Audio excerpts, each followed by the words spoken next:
一套講夜總會充斥住靚女嘅電影，係點樣借由人物當中嘅靈魂，講述呢個地方嘅故事呢？大家好，我係心理學渣。首先祝大家心想事成，身體健康。我成日覺得咧，新年淨係祝福人呢兩樣嘢就夠噶啦，因為每個人嘅心願咧，淨係得佢哋知。但好多人咧都喺追逐夢想嘅旅途上面，往往就會忘記咗自己嘅健康咁。有時候啊，甚至乎我哋幾拼命去追我哋嘅夢，其實環境嘅變遷同埋衰落都係我哋控制唔到。而夜王喺我眼中咧，就係教曉我哋呢一種心態。所以今日呢一段影片咧，就係同大家一齊睇下夜王當中嘅各種人物細節。希望你聽完之後咧，可以由另一個角度去感受下呢個故事。咁同往常一樣啦，呢一段影片梗係會有大量劇透啦。我都可以咁樣同大家講，你睇完我呢段片呢，其實同你睇真正嗰套影片呢係好唔同嘅。即係你睇我段影片呢，除咗聽到我把比起一個皮方更加懶嘅懶音之外呢，其實同你真係睇呢一套電影嗰感受到嗰種歡笑同埋感動，我認為係好唔同嘅一件事。所以希望大家咧入場睇咗套電影，再翻嚟睇呢套影片，我相信啊可以令到你咧對呢一套電影有唔同嘅感覺。順帶一提，如果你係第一次嚟到呢個 channel 嘅話，心理學渣係一個關於生活同埋娛樂嘅心理學頻道，我會用輕鬆愉快嘅方式去同大家分享下心理學，亦都會好似今日咁分析下唔同嘅電影啊歌曲當中嘅心理元素。希望咁多位觀眾，就算識唔識心理學都好，都可以喺我嘅影片或者你喜愛嘅作品當中一齊學習人生，反思日常。電影一開始就用咗過去嘅新聞片段同我哋交代過往尖東嘅夜總會係幾咁輝煌，但係隨住時代嘅變化，一間又一間嘅夜總會相繼執笠，而歡哥嘅冬日夜總會呢，就係喺呢個夕陽行業入邊碩果僅存，苦苦支撐。講緊嘅係夜總會，但其實我哋都知道呢個變化何嘗唔係香港喺呢個時代下面嘅縮影呢？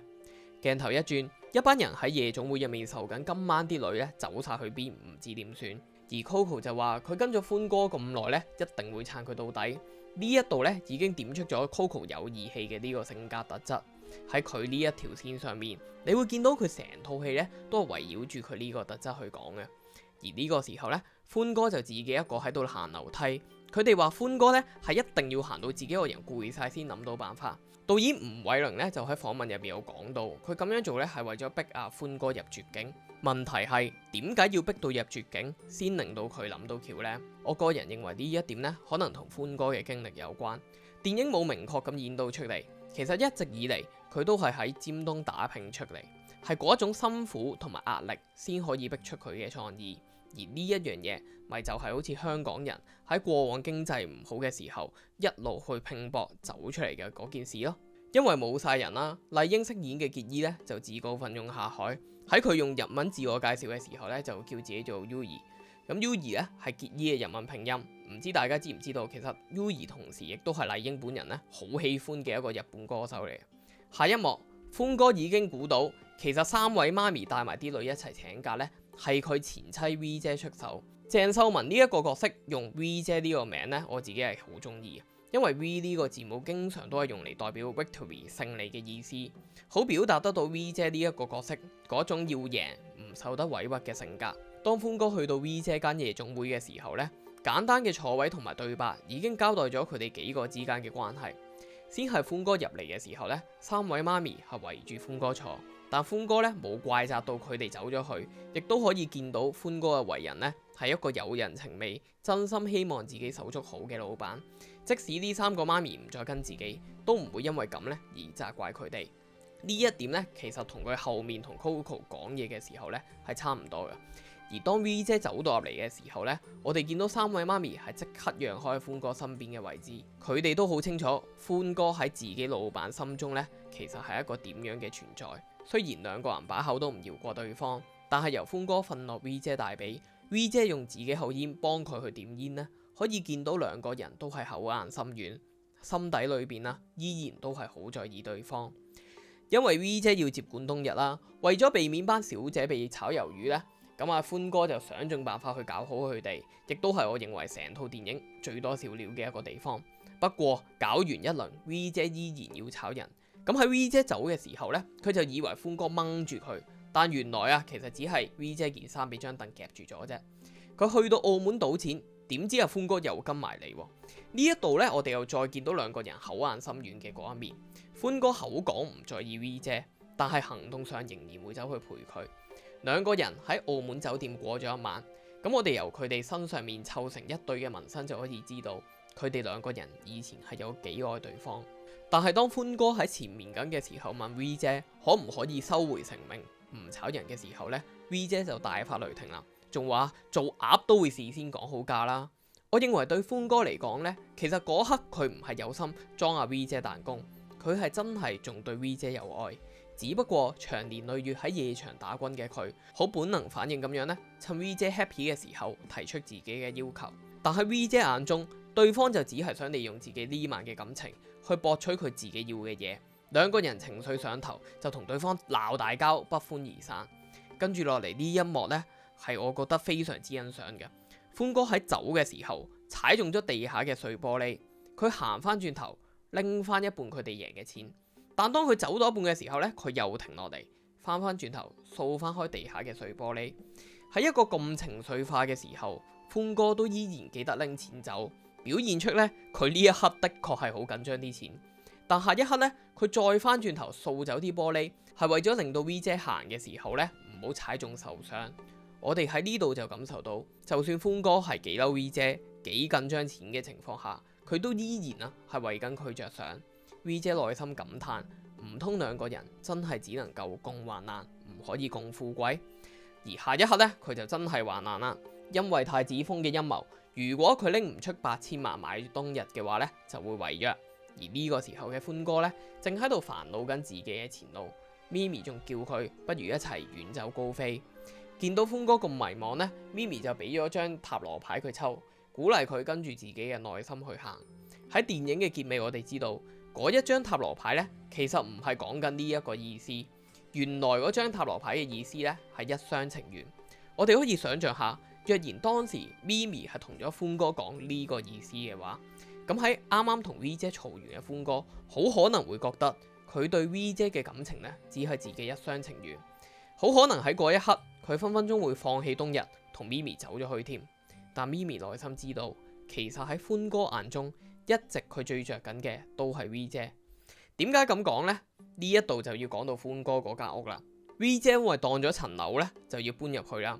咁佢喺呢個時候就發現，原來歡哥有間房呢係保留咗佢啲衫啊、首飾啊，完全冇喐過。而個重點係呢，佢有一個盤係擺晒 V 姐啲戒指。V 姐仲話：哇，原來呢隻戒指喺度喎。咁喺電影嘅結尾，歡哥先發現原來自己係一直冇留意過咪咪留低嘅耳環。去到呢度呢，我哋就會明白，其實點解咪咪每次嚟都要抌低一隻耳環，或者敏銳嘅佢一早都發現咗歡哥係有幾咁珍惜 V 姐唔見咗嘅首飾，背後反映嘅係歡哥有幾留意自己嘅心上人。所以抌耳環呢個動作，其實係佢對歡哥嘅一個測試，睇下佢會唔會有一日好似留意阿 V 姐啲戒指咁去留意佢。阿 Fish 喺借票場入面呢，有講到。咪咪對 V 姐嘅感覺呢係一種羨慕啦，或者係妒忌。我諗背後嘅原因呢，就係因為佢每次同歡哥一齊，都發現自己去唔到佢心目中 V 姐嗰一個嘅位置。所以當咪咪喺鞋鋪遇上 V 姐嘅時候，佢同 V 姐講嘅嗰一句：當一個男人喺床上面肆無忌憚去講另一個女人嘅時候，其實都冇咩值得高興啊。我哋就會聽得出佢呢句嘅言外之音。就咁聽上去呢，你會覺得佢係同 V 姐發表緊勝利者宣言。佢喺我張床度講你啊，好似咪咪知多啲嘢，係同阿歡哥更加親密啲。但你依家諗翻呢，就會明白咪咪嘅真正感受。歡哥會喺床上面同咪咪講 V 姐，咪就係冇在意到咪咪聽到自己講 V 姐時候嘅感受咯。唔喺 V 姐面前講咪咪，就係因為佢在意 V 姐聽到自己講咪咪嘅感受咯。咁你話啦，歡哥係在意咪咪多啲啊，定係在意阿 V 姐多啲呢？ V 姐同歡哥兩個人一齊去翻結婚嗰晚嘅天台，講起好多佢哋當年嘅約定。咁 V 姐就感嘆，點解好似一樣嘢都做唔好嘅時候，兩個人呢就冇再互相指責，而係互相都話自己唔好。坦誠自己嘅脆弱係人生一個好難嘅課題。相處嘅日子耐咗，我哋經常都會覺得呢，自己總係啱嘅嗰一個，睇對方有好多地方唔順眼，而因為面子，就算自己有問題都唔肯去承認。慢慢兩個人呢就只會剩低互相指責，甚至乎就因為咁越行越遠。但其實真正嘅連結並唔係我哋要求對方成為一個完美嘅人，而係互相接受對方唔完美嘅地方。無論係高山定係低谷，都陪伴對方行過去。所以去到呢一刻，V 姐終於唔使再收埋自己嘅軟弱，佢可以盡情喺歡哥面前表露出嚟。而歡哥亦都一早按咗自己層樓去幫佢，兩個人一句露骨嘅表白都冇，但嗰份感情呢就已經完全表現咗出嚟。冬日夜總會亦都去到呢一刻呢，真正團結起嚟。V 姐叫 Coco 呢要相信自己會有幸福埋身，佢又同阿水晶講，每個女人條命都有一個機會。佢已經由一開始好執着去管理啦、睇數，變成一個呢同歡哥一樣有人情味嘅老闆。而歡哥呢依然保持住佢嘅人情味。喺佢探土地嘅時候，我哋就知道點解佢一直要留住阿土地呢？大概係因為土地呢要照顧佢屋企嗰兩老。就算同阿太子峰開戰在即，佢對住跟緊太子峰嘅 Coco 呢，都係講一句開心係好撚緊要，係俾佢決定自己條路應該點走。而我覺得最突顯到佢呢份人情味嘅呢，就係佢喺動太子峰嗰個不容有失嘅一晚呢，依然肯去俾葵芳為咗阿爸嘅醫藥費繼續開工。而呢一切嘅結果呢，亦都係導致到最後一場戲能夠成功嘅關鍵。Mickey 個耳機跌咗出嚟，係葵芳同埋土地兩個呢，佢哋成日其他人唔看好嘅人一齊去救翻件事。而 Coco 呢，亦都不負所託，利用太子峰嘅信任呢，呃翻佢轉頭。可能有人會話，太子峰對住 Coco 其實除咗發脾氣，好似冇咩其他地方唔係太好啊。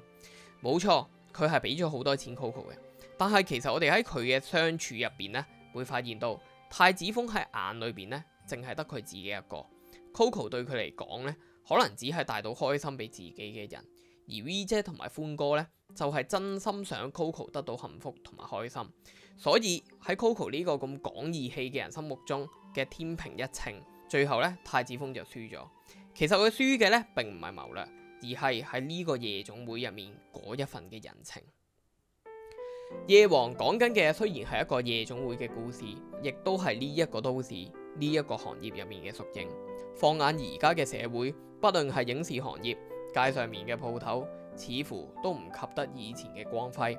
就好似結局入面嗰位全哥咁，上一秒仲喺度派緊錢，下一秒就已經做咗跟車。即使係冬日夜總會，最後都係敵唔過時代嘅巨輪。不過正如歡哥話齋，冇咗夜場咪變成私人會所咯。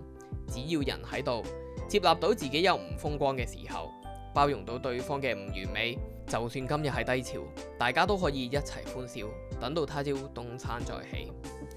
今日呢就講到呢度差唔多啦。咁啊，唔知道你睇完夜王啦，睇完呢段片有啲咩感想呢？都歡迎你留言話俾我知。